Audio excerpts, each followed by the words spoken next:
Hi, in this video, I'm going to give you an update on what's going on in the Montreal real estate market. I'm going to give you my personal forecast for what I think is going to be happening over the next couple months. And we're going to talk about how to get prepared for the best time to buy a property that we've seen in the last 3 years. Over the course of the last 8 months, we've seen interest rates increase dramatically. We saw a 4% increase on the variable rate, and that has left a lot of buyers thinking about what their next move is. Because of that, we saw demand really pull back over the last few months, and we've seen prices pull back with that same rate.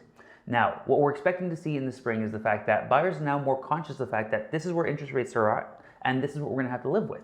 So we're seeing buyers come back into the market because prices have pulled back since then. And due to that, we're seeing buyers actually be quite excited about the market.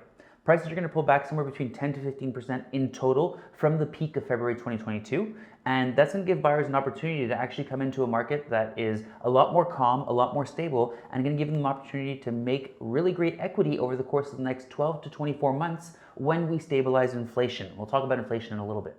My name is LJ Aguinaga. I'm a real estate broker at LJ Realties. Please subscribe if you've gotten any value from this video and hit the like button. Let's dive right into rates. So right now you're seeing a 5-year rate that's going to be somewhere between 5 to 5.5%, and we're seeing a 2-year rate that's going to be somewhere between 5.5 to 6%. So we used to hear this expression a lot: date the rate, marry the home. And what we mean by this is the fact that I'm currently encouraging most of my clients to take a 2-year rate because we suspect that rates will come back down after that period. And when that does, we'll be able to refinance and renegotiate a much better interest rate on our property. So we're gonna be dating the rate for the time being, but we found the home of our dreams, so we're marrying the home, and we're gonna keep that over a long period of time. By the same effect, we currently have sellers that are starting to understand the fact that prices are no longer where they were last year. That means that they're going to have to adjust their expectations. We're seeing homes sit on the market for a lot longer period of time, and we're seeing price reductions become much more common thing that we've seen over the last 3 years. So this puts us into a very interesting position to purchase a home over the next few months. Sellers, it's more important than ever to consider a really good pricing strategy. You really want to make sure you get the number right on the first try, because as days go on and your days on market gets longer, people start to worry about the home. What's wrong with the home? Why hasn't it sold? What are the problems that I haven't heard about yet? Are they hiding something from me? And this is causing a really large problem for buyers and sellers alike. So you want to make sure that you price the property at a fair market value in order to get the right action. I'm seeing right now that any property that is priced properly is still being sold within a 2 to 3 week period, but homes that are priced on previous pricing strategies are staying on market for 3, 4, 5, 6 months plus, and they're really just becoming stale and nobody wants to touch them anymore because they think that they're problematic properties.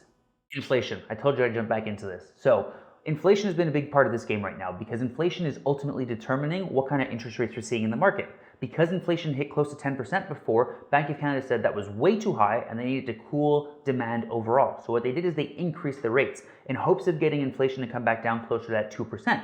Now, that's not going to happen overnight. It's already been about 6 months of these increases, and although we have seen inflation start to cool down, it hasn't gotten to the 2 to 3% range, which the Bank of Canada is looking for, okay? We're expecting this over the next 12 to 24 months to start to happen. We've already seen it come back down. I believe the last report I read was that inflation was around 6.8%, so we're definitely in the right trajectory, and if we keep this up for a few more months, possibly a year or two, we're definitely going to get back there, and that's when interest rates are going to come back down. So essentially, as inflation comes down, interest rates will come back down with it, and that's going to create a huge spike in equity for most people because as interest rates come back down, buyers' buying power is going to go up in effect. So when people can afford a larger home for the same amount of monthly payment, automatically prices are going to go up, and that's going to be a huge drive for getting prices back to where they were before this dip. So I find it a really exciting time to be a buyer in this market. I haven't said that for the last 3 years, even though there's been a ton of opportunity. But right now, the fact that we get to go in, we do a full due diligence, we get to negotiate a price down and know that this is temporary, that we're gonna be able to have lower monthly payments and have the equity of our home grow up significantly over the next 1 to 2 years is a super exciting time. So that's my market forecast. That's what I see happening over the next couple months. If you have any specific questions, please book a time to speak with me directly. I can't wait to hear from you. And please drop me a comment. It keeps me motivated to make more videos like this. Have a great week.